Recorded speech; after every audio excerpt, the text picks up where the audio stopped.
जय हिंद साथियों। महात्मा बुद्ध और उससे जुड़े जो प्रमुख बौद्ध स्थल हैं उनके बारे में हम जानने का प्रयास करते हैं। ये स्टेटमेंट के रूप में भी हो सकते हैं और सीधे ही स्थान भी पूछे जा सकते हैं। 5 नंबर का मैप है, उसमें 1 या 2 अंक का आपको ये अवश्य ही मिलेगा। इस मैप को आप ध्यान से देखिए, नीचे संकेत दिए हुए हैं, संकेत को आप नोट कर सकते हैं। इनको लगभग 15 दिए हुए हैं, कुछ 2-4 स्थान अन्य और भी दिए हुए हैं जिनको हमने संकेत में नहीं दिखाया। तो एक एक करके हम इनको जानने का प्रयास करते हैं।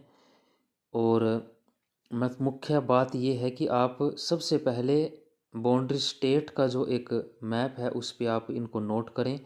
वीडियो को रोक कर एक एक सेंटर को साथ साथ भरते रहें। उसके बाद आप विदाउट बाउंड्री, जिसमें स्टेट की बाउंड्री नहीं है, आप उस पर प्रैक्टिस करें। एक बार स्टेट बाउंड्री के साथ आप इनको करें ताकि आपको ये समझ आए कि कौन सा स्थान किस राज्य में है। तो इसमें लगभग हम 4 राज्य और एक नेपाल के बारे में हम चर्चा करेंगे।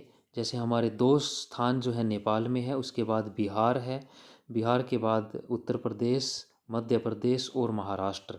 महाराष्ट्र के बाद 2 स्थान फिर आंध्र प्रदेश के भी दिए हुए हैं जो मुख्य बौद्ध स्थल के रूप में माने जाते हैं। तो इसमें कुछ स्थान महत्वपूर्ण बौद्ध स्थल हैं, कुछ स्वयं महात्मा बुद्ध से जुड़े हुए स्थान हैं।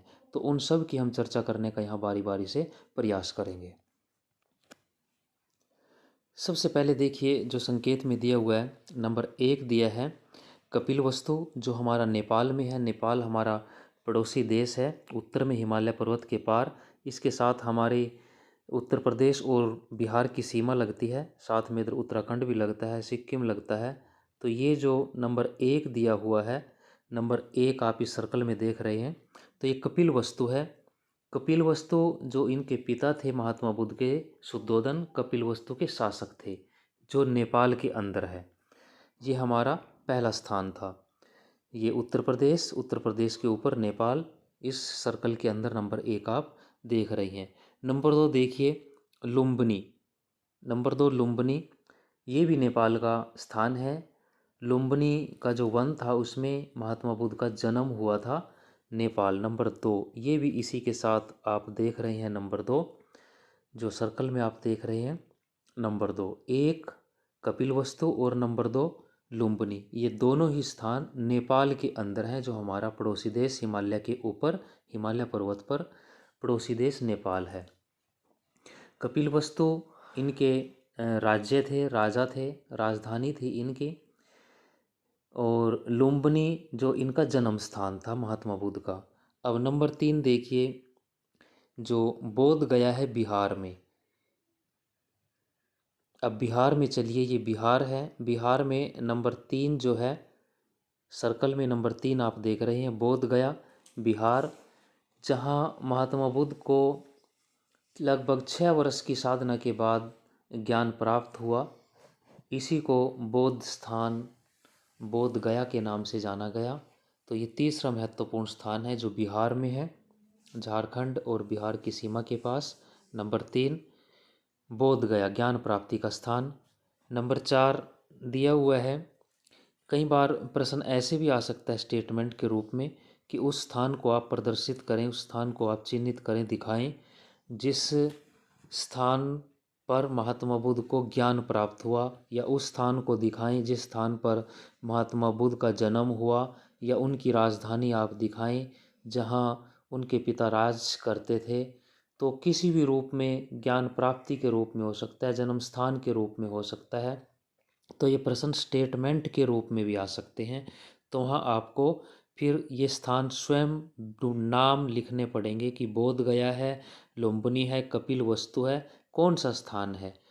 तो इस स्टेटमेंट के रूप में भी इनको थोड़ा जानने का प्रयास करें। जो प्रश्न आप पढ़ते हैं उन प्रश्नों के बीच में से भी कोई ऐसा आपका मैप में क्वेश्चन हो सकता है। नंबर 4 दिया हुआ है बराबर गुफाएं, ये भी बिहार में है। नंबर 4 इसी के नंबर 3 के ऊपर बिहार में नंबर 4 दिया हुआ है, जो सर्कल के अंदर बराबर की गुफाएं। नंबर 5 देखिए राजगीर, ये भी बिहार में, बिहार के स्थान देख लेते हैं। बिल्कुल मैप में आप थोड़ा थोड़ा अंतरिन में आप देखेंगे तो स्टेट बाउंड्री का फ़ायदा ये है कि आपको इनके राज्य की लोकेशन और इनकी स्थिति का आइडिया लग जाएगा, क्योंकि एग्ज़ाम में आपके पास विदाउट बाउंड्री, स्टेट बाउंड्री के बिना आपके पास मानचित्र होगा, तो उसके इस पर भरने के बाद आप उस पर प्रैक्टिस कर लें। राजगीर बिहार नंबर 5। उसके बाद नंबर 6 दिया हुआ है आपका नालंदा। नालंदा आप विश्वविद्यालय के रूप में, प्राचीन भारत के रूप में जानते हैं। तो ये सारे स्थान आपके बौद्ध धर्म और महात्मा बुद्ध से जुड़े हुए हैं। नंबर नेक्स्ट जो 7वां स्थान दिया हुआ है नंबर 7, यह है वैशाली। वैशाली बिहार। ये सारे स्थान हमने बिहार के। तीसरा स्थान हमने बोध गया। नंबर 4 पे हमने बराबर की गुफाएं। नंबर 5 राजगीर, ये भी बिहार। और नंबर 6 जो है नालंदा। और नंबर 7 वैशाली। ये 7 स्थान हमने पढ़े, जिनमें से 5 हमारे बिहार के हैं, 2 हमने नेपाल के किए थे। अब इसके बाद नंबर 8 देखिए, इससे आगे ये उत्तर प्रदेश के हम चलते हैं बिहार के बाद। नंबर 8 दिया हुआ है सारनाथ, वाराणसी, बनारस। नंबर 8, ये नंबर 8 है आपका। नंबर 8 बिहार के बाद उत्तर प्रदेश। उत्तर प्रदेश में नंबर 8 जो है, इसमें देखिए कि सारनाथ और जो वाराणसी है, बनारस, तीनों मिलते जुलते जगह हैं। इसमें देखिए इसको धर्म चक्र परिवर्तन के रूप में इसको माना जाता है, क्योंकि महात्मा बुद्ध जी ने जो पहला उपदेश था, अपने 5 पुराने जो साथी थे जो उसका साथ छोड़ गए थे, उन्हीं को यहाँ सबसे पहले उपदेश दिया था। सारनाथ और वाराणसी में हालांकि अंतर है, कुछ अंतर है, लेकिन अंतर इतना कम है कि मैप में आप उसको ज़्यादा नहीं प्रदर्शित कर सकते। तो इन तीनों को एक ही मानिए आप, सारनाथ और वाराणसी। बनारस इसका प्राचीन नाम है। बनारस वाराणसी एक ही स्थान है। सारनाथ में थोड़ा दूरी है, लेकिन मैप में आप इनको एक ही मानकर एक ही जगह आप इनको भर सकते हैं, क्योंकि इनमें इतना कम अंतर है कि उसको आप मानचित्र पर शायद शो भी नहीं कर सकते। तो नंबर 8 आपने सारनाथ किया। धर्म चक्र परिवर्तन के नाम से इसको जाना जाता है कि उस स्थान को आप प्रदर्शित करें जो बौद्ध धर्म में धर्म चक्र परिवर्तन के नाम से जाना जाता है, या उस स्थान को दिखाए जहां महात्मा बुद्ध ने अपना पहला उपदेश दिया था। तो ये सारनाथ है, वाराणसी। नेक्स्ट नंबर 9 चलिए, कौशाम्बी, उत्तर प्रदेश। ये नंबर 9 साथ में ही दिया हुआ है। नंबर 9 कौशाम्बी, ये भी उत्तर प्रदेश का स्थान है। उसके बाद नंबर 10 पे आप देखिए, नंबर 10 दिया है कुशीनगर। कुशीनगर भी इसको कहते हैं, कुशीनारा भी इसको, कई जगह कुशीनगर लिखा मिलता है, कई जगह इसको हम कुशीनारा बोलते हैं। तो ये महात्मा बुद्ध का जो शरीर त्यागने का जो स्थान है वो कुशीनगर या कुशीनारा है। इसको महापरिनिर्वाण के नाम से जाना जाता है। महापरिनिर्वाण का जो स्थल है महात्मा बुद्ध का, वो आप प्रदर्शित करें, या किस स्थान पर उनको महापरिनिर्वाण प्राप्त हुआ है, या उनके शरीर का त्यागना कौन से स्थान से जुड़ा हुआ है। तो वो कुशीनगर नंबर 10 आप देख सकते हैं, उत्तर प्रदेश। तो इनको हम एक एक स्टेट के हिसाब से, स्टेट में कितने कितने स्थान दिए हुए हैं उनकी स्टेट वाइज हम इनकी प्रैक्टिस करें।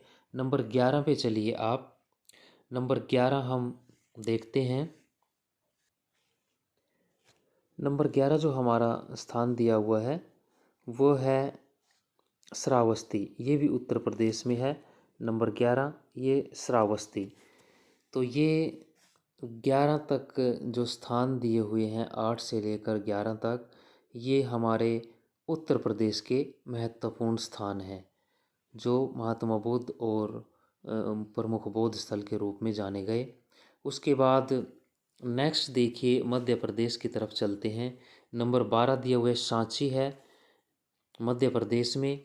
सांची जो बौद्ध स्तूप है ये आप देख रहे हैं यहाँ भोपाल मध्य प्रदेश राजधानी। तो सांची का जो स्तूप आप पढ़ते हैं, हम दूसरे मैप में भी हम इसको करते हैं, जहाँ अशोक और उससे जुड़े शिलालेख का विषय हम स्तूप के बारे में पढ़ते हैं। तो यहाँ हम बौद्ध स्थलों में भी हम इनको करते हैं। तो नंबर 12 दिया है सांची भोपाल मध्य प्रदेश, और नंबर 13 दिया हुआ है बरहुत, ये भी मध्य प्रदेश का ही स्थान है। नंबर 13 आप देखिए बरहुत, ये भी मध्य प्रदेश में है। ये दो स्थान हमने मध्य प्रदेश के किए, इनको आप अच्छे से समझें। उसके बाद 13 के बाद आप 14, 15 दो स्थान हमारे अमरावती और नागार्जुन कुंडा जो है वो आंध्र प्रदेश से जुड़े हुए हैं। नंबर 14 ये देखिए यहाँ नंबर 14 आंध्र प्रदेश का तटीय इलाका अमरावती है, आंध्र प्रदेश। और नंबर 15 दिया हुआ है नागार्जुन कोंडा, ये साथ में नंबर 15 दिया हुआ है नागार्जुन कोंडा, ये भी आंध्र प्रदेश में है। तो ये 15 हमने यहाँ महत्वपूर्ण बौद्ध स्थल और महात्मा बुद्ध से जुड़े कुछ स्थान हमने किए हैं। 3 स्थान या 4 स्थान हम महाराष्ट्र के भी देखते हैं, आइए उनको भी हम जानें। ये महाराष्ट्र के हम जानते हैं। सबसे पहला इसमें जो स्थान दिया हुआ है नासिक दिया हुआ है, ये लिखा हुआ है साथ में नासिक। उसी के नीचे कार्ले दिया हुआ है, कार्ले चैत्य, अजंता और अलोरा। ये 4 स्थान भी महात्मा बुद्ध और बौद्ध स्थल जो है मुख्य रूप से उनसे जुड़े हुए हैं, ये महाराष्ट्र में पाए गए हैं। तो ये जो हमारे स्थान हैं 15 और 4 19, लगभग 19 स्थल हमने किए। आप इनको एक बार ध्यान से आप इनकी जो संकेत हैं इनको आप नोट कर सकते हैं, स्क्रीनशॉट इसका आप ले सकते हैं। ये संकेत में 15 स्थान दिए हुए हैं, साथ में इनके आपको राज्य भी दिए हुए हैं। तो रिक्वेस्ट ये है कि एक बार आप स्टेट बाउंड्री में आप इनको डिस्ट्रिक्ट को जानते हुए, स्टेट को जानते हुए, उनके सेंटर को आप जाने पढ़ें, और उसके बाद बिना जो स्टेट बाउंड्री का मैप है उस पर आप इसकी प्रैक्टिस करें। एक बार सारे जो केंद्र हैं आप इनको ध्यान से आप इनका स्क्रीनशॉट ले सकते हैं। तो यहाँ आप इनको देख सकते हैं, एक बार इनको आप स्क्रीनशॉट ले सकते हैं, या बीच में वीडियो को रोककर आप इनको एक एक करके अपने मैप पर अवश्य ही भर लें, ताकि आपको कोई डाउट ना रहे। इसके बाद भी किसी को कोई लगता है कि महत्वपूर्ण कोई बौद्ध स्थल गलती से या कोई किसी कारण से छूट गया, या आपको लगता है कि महत्वपूर्ण स्थान है वो शायद इसमें नहीं हम कर पाए, तो आप उसको कमेंट में डाल सकते हैं। तो आप इसको ध्यान से अच्छे से करें। थैंक यू, धन्यवाद।